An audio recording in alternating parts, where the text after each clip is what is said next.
दोस्तों, लोकसभा चुनाव के दूसरे चरण की वोटिंग लगातार चल रही है। तकरीबन 13 राज्यों की 89 यानी 89 सीटों पर लगातार वोटिंग की प्रक्रिया चल रही है। लेकिन इन सब के बीच पहले चरण से सीख लेने के बाद अब दूसरे चरण में खेल करने की तैयारी हो रही है। अलग अलग जगह से जो खबरें निकलकर सामने आई हैं, उन्हें देखकर और सुनकर आप समझ जाएंगे ये खेल क्यों और कैसे और किसके लिए कराया जा रहा है। आज मैं आपको दिखाऊंगा, खासकर उन इलाकों से ज्यादा शिकायतें निकलकर सामने आ रही हैं जिन इलाकों में इंडिया गठबंधन यानी विपक्षी गठबंधन के खेमे वाली पार्टियों के समर्थक या कहा जाए वोटर्स हैं। ऐसा क्यों हो रहा है, यह तो चुनाव आयोग को जवाब देना होगा। लेकिन इन सब के बीच एक एक तस्वीर दिखाना टाइम्स एक्सप्रेस की हमारी जिम्मेदारी बन जाती है। तो वो तस्वीरें, वो खबर मैं आपको दिखाने जा रहा हूं। नमस्कार, मैं हूं प्रज्वल गौतम और आप देख रहे हैं टाइम्स एक्सप्रेस। आपका अपना चैनल टाइम्स एक्सप्रेस लगातार एक एक खबर पर नजर लगाकर बैठा हुआ है, क्योंकि पहले फेज के बाद यानी पहला चरण का जब चुनाव हुआ था, उसके फौरन बाद एक खबर निकल कर आई थी, एक वीडियो निकल कर आया था।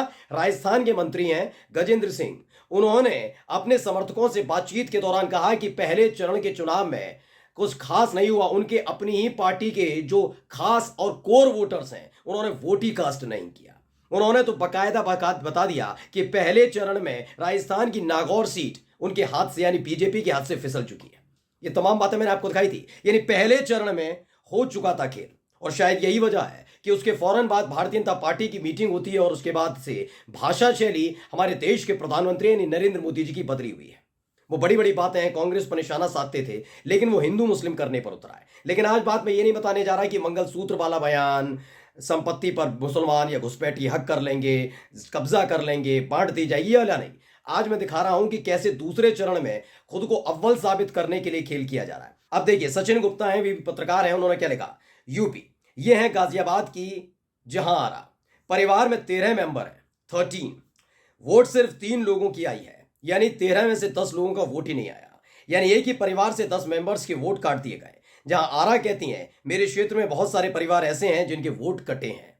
अब आप सुन लीजिए, ये तो एक एग्जाम्पल मैं लेकर आया हूं, वीडियो एक लेकर आया हूं। लेकिन जहां आरा जो दावा कर रही हैं कि उनके खुद के परिवार में 13 लोग वयस्क हैं, मतलब वयस्क का मतलब वो वोटर हैं, लेकिन वोटर होने के बावजूद भी उनके उनके वोट काट दिए गए, यानी 3 वोट ही उनके यहां परिवार से आ पाए, 10 वोट नहीं। आप ये मत सोचिए 10 वोट से क्या होता, 10 नहीं, अगर 10-10 करके 1000 भी हैं तो लगा लीजिए इनका आंकड़ा कितना होगा, 10,000 वोट कट जाएंगे अगर ऐसे 1000 परिवार भी, क्योंकि जहांआरा कह रही हैं। और जहांआरा का नाम सुनकर आपको पता ही चल गया होगा ये किस समुदाय से ताल्लुक रखती हैं। आपको ये भी पता लग गया होगा ये किसको वोट कास्ट कर सकती हैं। मैं ये नहीं कह रहा हूं किसको करेंगी किसी ने, बस मैं आपसे आकलन लगाने के लिए कह रहा हूं। मैंने कहा ना, खासकर वो इलाके हैं जिन इलाकों में भारतीय जनता पार्टी को पूरे उम्मीद है कि इससे विपक्षी पार्टियों के प्रत्याशियों के वोट बढ़ सकते हैं, वहां वहां ये हो रहा है। अब ये किसके इशारे पर हो रहा है, किसके कहने पर हो रहा है, चुनाव आयोग शांत क्यों बैठा है, इस पर तमाम मैं चर्चा करने नहीं जा रहा हूं। लेकिन फिलहाल एक एक खबर आपके सामने रखूंगा। अब जरा ये देख लीजिए, गाजियाबाद के एक पोलिंग बूथ पर किस तरह का व्यवहार महिलाओं के साथ किया जा रहा है और क्यों किया जा रहा है, वो भी आपको समझाऊंगा। पहले सुनिए। तो ये अंदर खड़े हो जो हैं, ये बूथ के इंचार्ज ही होंगे, जो भी हैं, बहुत ज्ञान दे रहे हैं कि डीएम से जाकर बात करिए करिए। दरअसल ये होता भी है। आप अमूमन अब तक हमने देखा है, चाहे वो विधानसभा का चुनाव हो, लोकसभा का चुनाव हो, प्रधानी का चुनाव हो, नगर निगम का चुनाव हो, एक लाइन जो होती है वो महिलाओं की होती है, एक होती है पुरुषों की, और एक स्पेशली होती है उन लोगों की जो बूढ़े बुजुर्ग हैं यानी सीनियर सिटीजन हैं या फिर दिव्यांग हैं, जो चल फिर नहीं सकते मजबूरी में, तो उनके लिए एक अलग से लाइन बनानी पड़ती है, जिम्मेदारी होती है। लेकिन इस दौर में इस वाले बूथ पर इस तरह की व्यवस्था नहीं थी। ऐसे में क्यों है वो पहले मैं आपको बाद में बताऊंगा। लेकिन देखिए, यूपी कांग्रेस ने इसे ट्वीट किया और लिखा, गाजियाबाद हो या गौतम बुद्ध नगर लोकसभा क्षेत्र, हर जगह प्रशासन वोटिंग को प्रभावित कर सत्ता पक्ष को लाभ पहुंचाने के लिए संवैधानिक कानून व्यवस्था को कुचलने के लिए पूरी तरह उतारू हो चुका है। इलेक्शन कमीशन कृपया इसका संज्ञान लें और दोषी व्यक्तियों पर तुरंत कार्रवाई करें। यह यूपी कांग्रेस की तरफ से ट्वीट किया गया है। लेकिन अब इसे समझिए क्या है।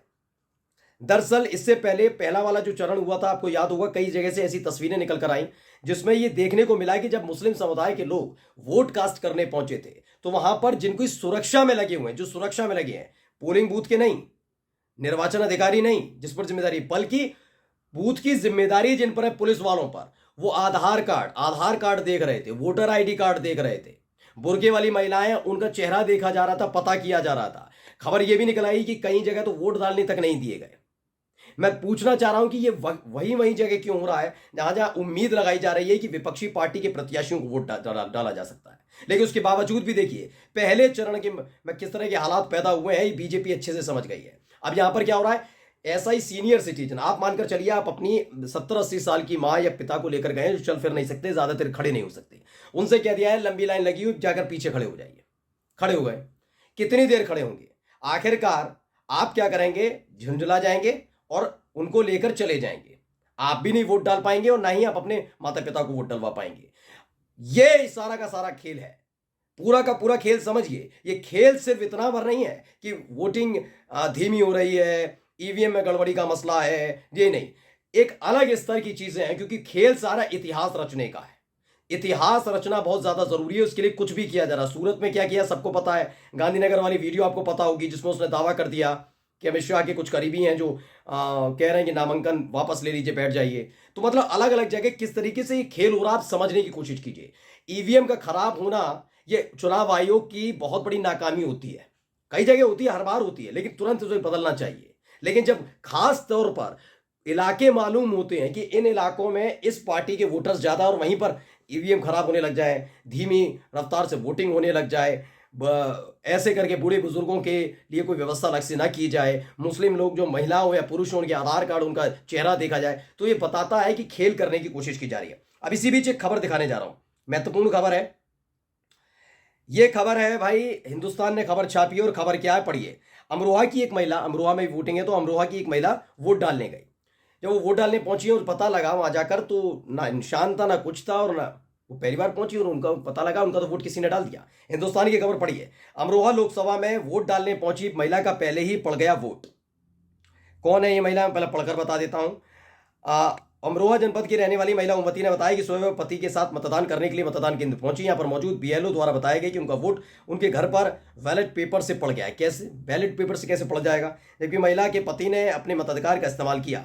इस पर महिला ने प्रशासन पर गड़बड़ी का आरोप लगाते हुए कहा कि वो ना तो विकलांग है और ना ही बीमार, अपना वोट डालने के लिए स्वतंत्र है। जब उसने मतदान किया ही नहीं तो उसका वोट कैसे पड़ गया, इस पर एक जवाब देना होगा। इसके लिए उसने उस उंगली को भी दिखाया जब वोट डालते वक्त नीली स्याही लगती है। महिला की उंगली पर स्याही के निशान नहीं था। महिला का कहना है कि वो यहां से अपना वोट डालकर ही जाएंगी, वो किसी बड़े अधिकारी के आने का इंतजार कर रही है। तो ये जागरूकता भी वोटर्स को रखनी होगी। मैं ये नहीं कह रहा हूं कि आप बीजेपी के खिलाफ वोट डाल रहे हैं, क्या बीजेपी के पक्ष में डालिए, खिलाफ डालिए, कुछ भी करिए, यह आपका मताधिकार है, यह आपकी जिम्मेदारी है, लेकिन वोट डालकर जाइए। वोट डालना जरूरी है, क्योंकि बड़े खेल की जो तैयारी हो रही है इसको इस बार निस्तेनाबूद करना है दोस्तों। इसीलिए अब भी अगर आप अपने घर से नहीं निकले हैं तो अपील करता है टाइम्स एक्सप्रेस, मैं अपील करता हूं अपने अपने घरों से निकलिए, कैसे भी करके वोट डालिए, अपने मताधिकार का इस्तेमाल करिए। नमस्कार।